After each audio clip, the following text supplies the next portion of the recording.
So basically, growing up in Ahmedabad, which is, what a big thing for me. It was the Manchester of India at the time, with all the spinning mills. And my grandfather moved, and he was a spinning master. And, growing up in this ancestral home that he built, that was a phenomenal experience. My parents, my grandfather's library, it was incredibly loaded with philosophy and, in very, very interesting book. My childhood, my cousin was very interested in making models. He was 10 years older than me.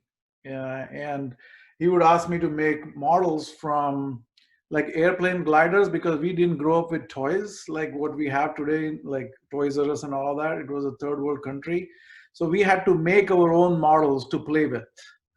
And that was a big foundation for me. You need to respect simplicity, honesty, wisdom, integrity, modesty in design and all of that. And so those values sort of laid my foundation.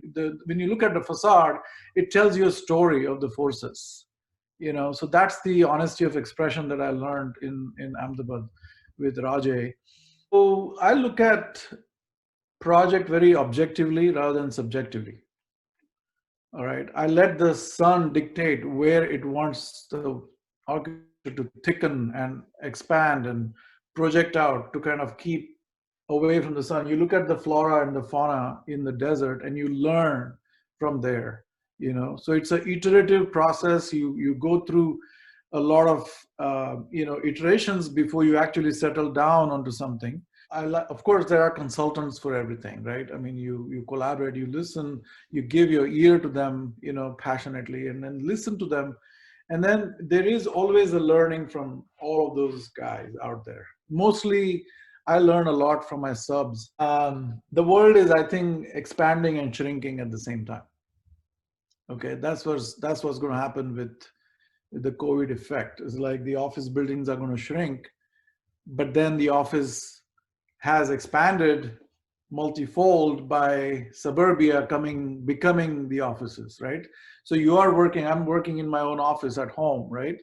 So suddenly the offices have expanded, but the office buildings are shrinking, right? So I think even the studios are going to shrink. We don't need these huge studios at School of Architecture anymore. The biggest challenge is in doing practice. I think getting work is the biggest challenge. How do you get work? That becomes. I mean, I went out of business like twice already, right?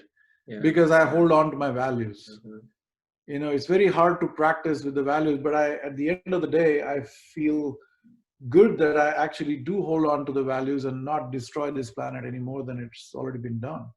So that is the biggest challenge I feel, is to practice with the values that you set up. I would say be passionate for the right things. Keep your integrity no matter what, and not get corrupt by something that is just going to give you immediate gains versus, overall gains for the entire humanity is what I would say. My professor once said that don't sell your soul for a handful of rice. Mm-hmm. Yeah. Okay. So I think that would be my advice. Stand up for something which is good for the humanity, for the planet, and not just be myopic and self-centered about your own personal gains versus, a larger whole, noble cause. You need to have some noble cause in life.